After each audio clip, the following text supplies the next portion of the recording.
मिनश्शैतानिर्रजीम बिस्मिल्लाहिर्रहमानिर्रहीम अल्लाहुम्मा सल्लि अला सय्यिदिना व मौलाना मुहम्मदिन व अला आलि मुहम्मद। नाज़रीन अस्सलाम वालेकुम। आज तारीख़ है 16 जनवरी 2024। तो मैं अपने YouTube channel Parwaz point of view के साथ हाज़िर खिदमत हूँ। मोहम्मद सलीम परवाज़, सीनियर सहाफ़ी।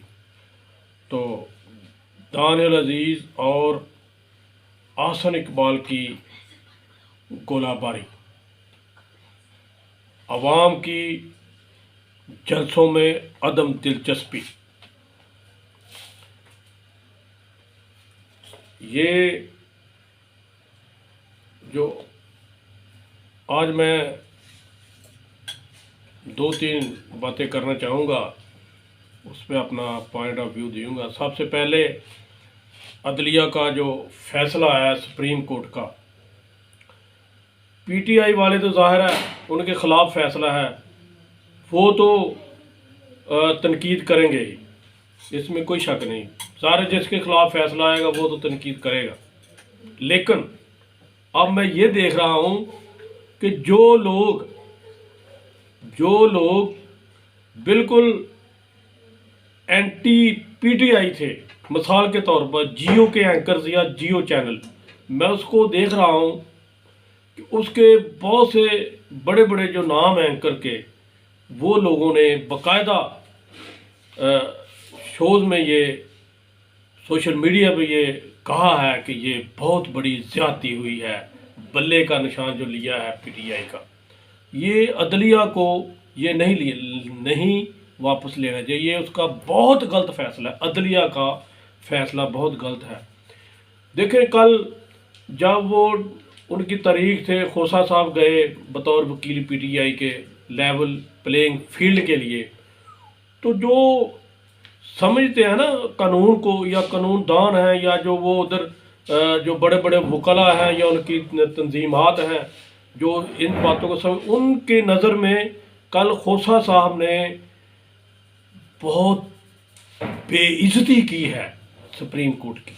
सुप्रीम कोर्ट को डूब भरना चाहिए जो कल उनके कमेंट थे और इनका जो उधर जो इन्होंने बातें की। लेकिन वो जो हो गया था वो हो गया था। चीफ जस्टिस साहब ने इसी पे इक्तफा किया कि आपने फैसला मानना तो मानने, नहीं तो मुझे क्या। वही बात हुई ना, हमारी अदालतें, हमारे फैसले, आपको क्या, हमारा जिस्म, हमारे काम, आपको क्या। यही है ना, यही फायदा हो गया ना। तो हर जो तजिया नगार हैं, बड़े बड़े जो कानूनदान हैं, उन्होंने इस फैसला पर खुलकर तनकीद की है। दूसरी तरफ इस फैसला से ये वाज़ेह हो गया कि जो इमरान खान कहता था, अभी तक कह रहा है कि वो लंदन प्लान था, वो पूरा का पूरा अब उस पर अमल दरामद मुकम्मल हो गया। अब ये वाज़ेह होगा कि उस पर अमल दरामद मुकम्मल हो गया। लेकिन ये तो उनका प्लान था, वो उन्होंने मुकम्मल कर दिया। अब इलेक्शन है 8 फरवरी को। 8 फरवरी जो है, अब फैसला जो फैसला साथ उन्होंने भी कर दिया, अदलिया ने भी कर दिया, जिनके हक में किया या जिनके, वो तो सबके सामने आ गया। अब फैसला आवाम ने करना है 8 फरवरी को। अगर उस दिन अवाम, तो ऐसे तो ये हुआ ना कि कुछ कारकुनों को पकड़ लिया, इनके लीडर्स को पकड़ लिया, चलो वो तो चल गया।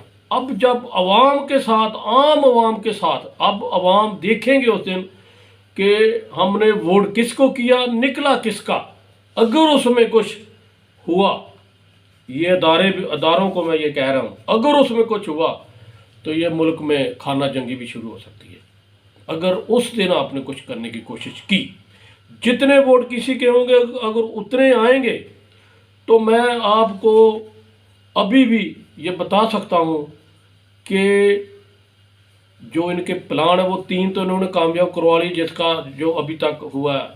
वो जो प्लान है ना इनका कि पीटीआई को नहीं आने देना और ये आले शरीफ इनको लेके आना, ये कामयाब होने वाला नहीं है अगर इन्होंने कुछ ना किया।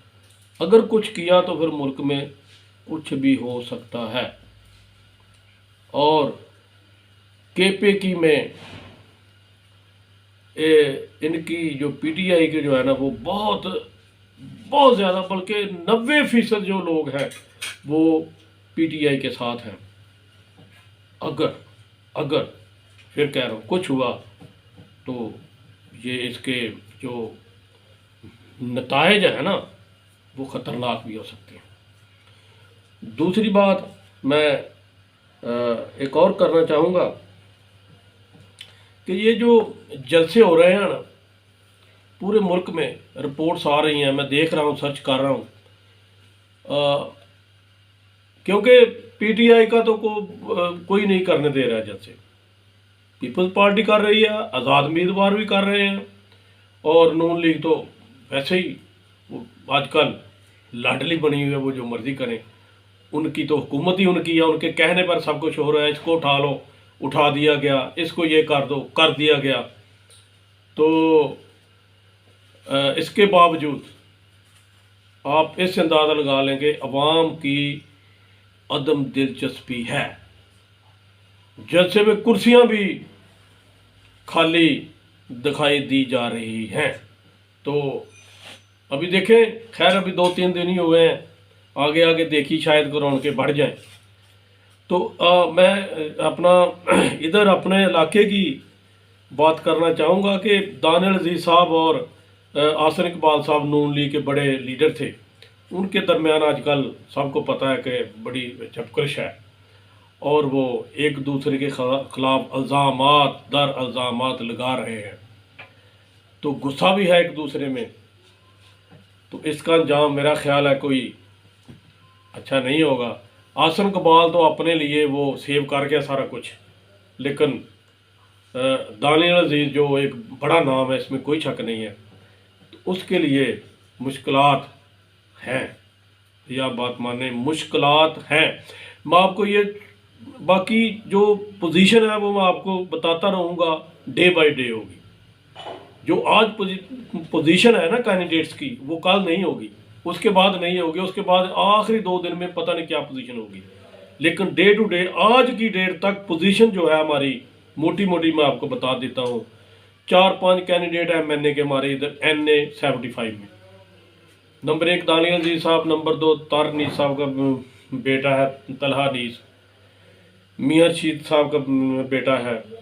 उसके बाद डॉक्टर ताहिर अली जावेद है, जिसको PTI का टिकट था जिसके पास। तो जो मुस्लिम लीग नून है, हैरान कुन तौर पर अनवार उल हक के साहब, चौधरी अनवार उल हक साहब, उनके पास टिकट है। वो हालांकि MPA के लिए टिकट मांग रहे थे दानियल अजीज़ साहब से, तो वो MNA का टिकट ले आए। तो इनके दरमियान मुकाबला है, बड़े नाम हैं सब। 2 तो बहुत बड़े नाम हैं, तारक नीस साहब और दानियल अजीज़ साहब। डॉक्टर ताहिर का भी बड़ा नाम है, लेकिन वो MPA के वज़ीर भी रहे वो, तो उसमें तो था, लेकिन अभी पहली दफ़ा MNA का इलेक्शन लड़ रहे हैं। तो अब देखना ये है कि अगर डॉक्टर ताहिर जावेद साहब अगर वो अपनी कैंपेन कर गए, लोगों तक अपना पैगाम पहुंचा गए कि मैं PTI का उम्मीदवार हूं, निशान उसका जो भी है गालबन 4 पाई है, मैं PTI का उम्मीदवार हूं, वो सबको मुश्किल में डाल सकता है।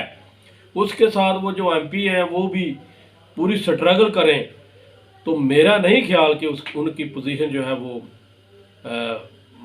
कोई ऐसी रहेगी। इस वक्त तक, आज तक मैं पोजीशन आपको बता दूं, सबसे आगे दानियल अजीज़ साहब जा रहे हैं, ये इसमें कोई शक नहीं है।